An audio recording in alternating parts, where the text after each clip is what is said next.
Aí o Fernando me chama e fala assim, cara, é o seguinte, a TV Cultura me chamou um negócio aqui muito estranho. O que que é? Eles querem fazer uma série infantil para concorrer com a Xuxa. Só que é um negócio com conteúdo pedagógico. Nós vamos ter que falar de lateralidade, de coisas complexas numa linguagem. E eu vi aí os seus caderninhos cheios de ideia aí. Você não quer entrar na galera que vai criar o projeto? Eu falei, vamos. E aí eu fui para a TV Cultura. Foi quando eu consegui me libertar do Varela. Olha que coisa.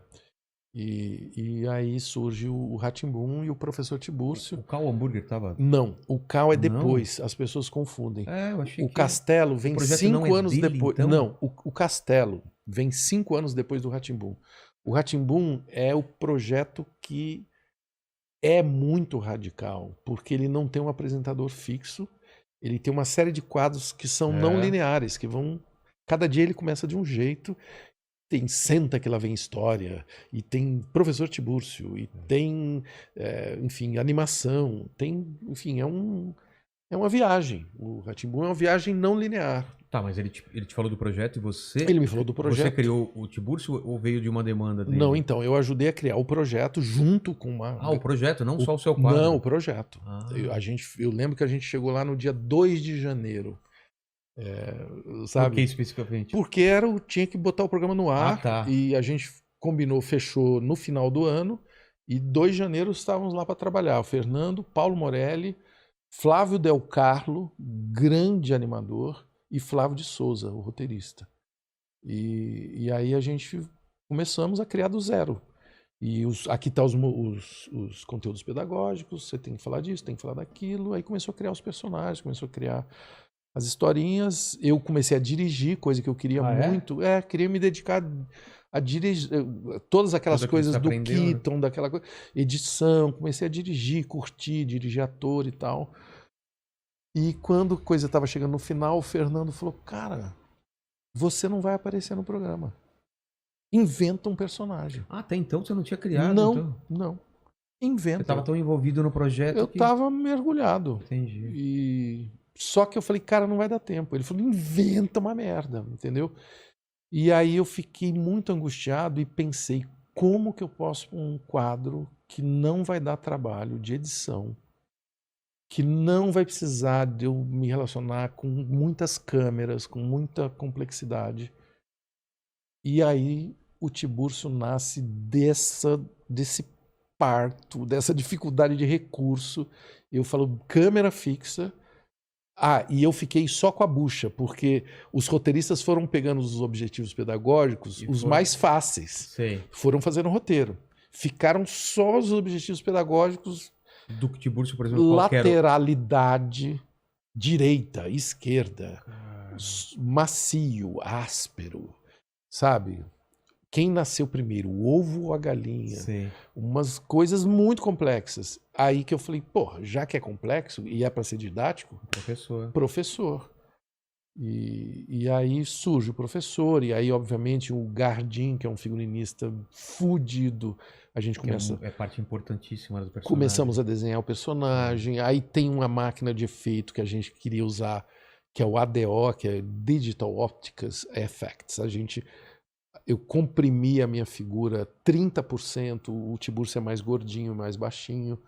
E, enfim, aí começamos a brincar com esse... E tudo chroma key, né? E tudo dirigido pelo Meirelles ou não? Não, eu fiz isso... Eu e um cara chamado Arcângelo Melo, que era um diretor da TV Cultura. Caramba! E eu fiz a direção com ele. E enfim, e aí... aí quando surgiu, e ele fala, não dava mais para contratar ator e mirim, eu já tinha dirigido muito criança, eu sabia que não ia dar tempo, então vamos criar uma classe virtual. Olá, classe! Aí eles, olá, professor Tiburcio. E essas vozes foram feitas pelo Zé Rodrigues, que é um gênio. Nossa!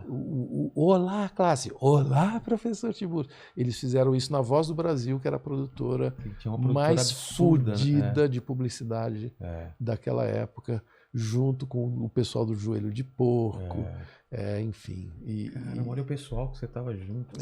Foi bem divertido fazer o Tiburcio e fazer todo o processo, né? Edição, sonorização, ir lá gravar a voz com eles, com essa galerinha aí do Zé Rodrigues e tal. E, enfim, aí foi meio um batismo assim de diretor mesmo, né? De ver um produto pronto e de criança, né? Que é o público mais... Deu certo logo de cara mais ou não? casca grossa. Demorou um tempo? Deu certo logo de cara, mas fizemos muito que a gente chama de piloto, né?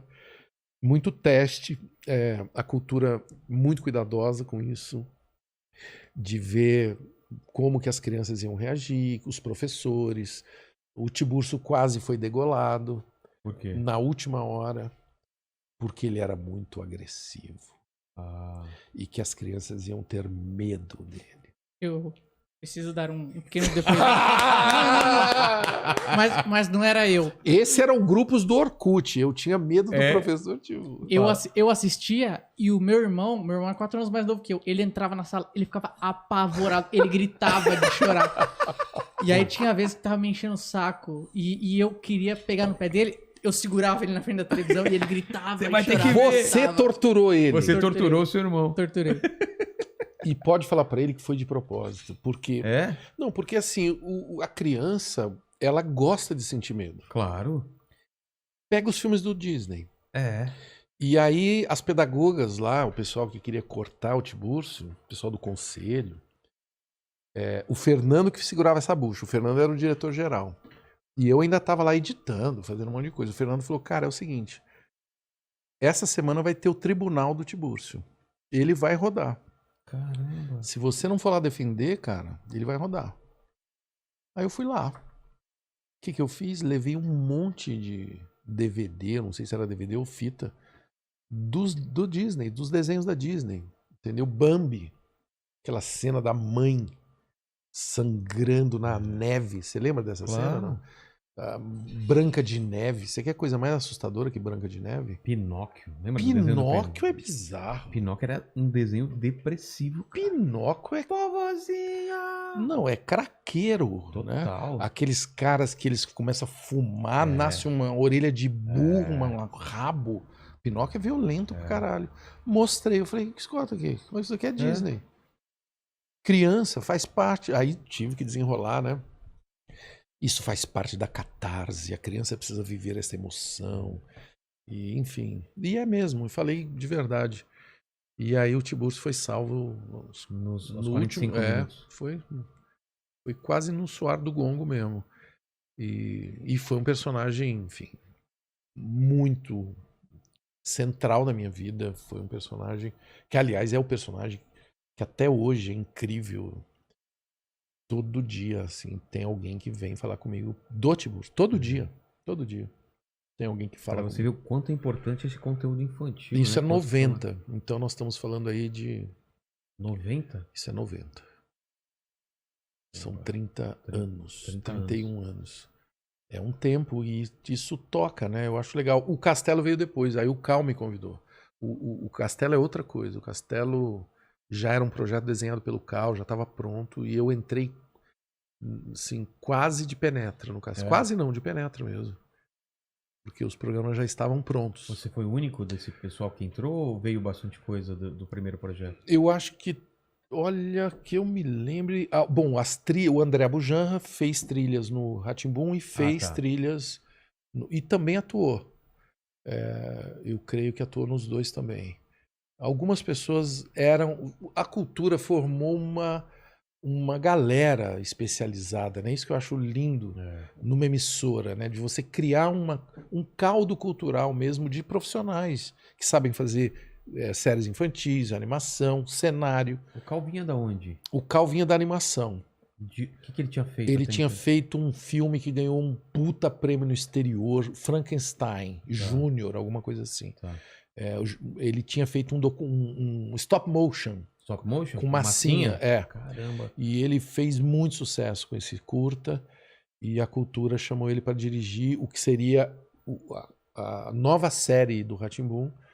E ele desenhou a história. Enfim, aí foi uma criação dele, com o Flávio de Souza também. participou do Rá-Tim-Bum, o Castelo. Mas esse eu não participei da criação. Você entrou não, como... eu entrei de penetra, eu já morava no Rio. Você foi pro Rio por quê? Você tá querendo saber muito. Quero saber tudo. Amores. Quando você quiser comer aqui, a gente vai pro Superchat, você come um pouquinho aqui, tá? Amores. Não, eu fui pro Rio. Não, eu tava no Rio. Eu tive a felicidade... Você tava casado ainda Casado com a Cláudia. No Rá-Tim-Bum. Sim. Tá. O Luke, meu filho, foi meu público teste. Eu fazia o professor Tiburcio para ele. O Luke tava com 2, 3 anos. Tá. E o Rá-Tim-Bum é um programa, inclusive, com um target diferente do Castelo. O Castelo é para 8, acima de 8.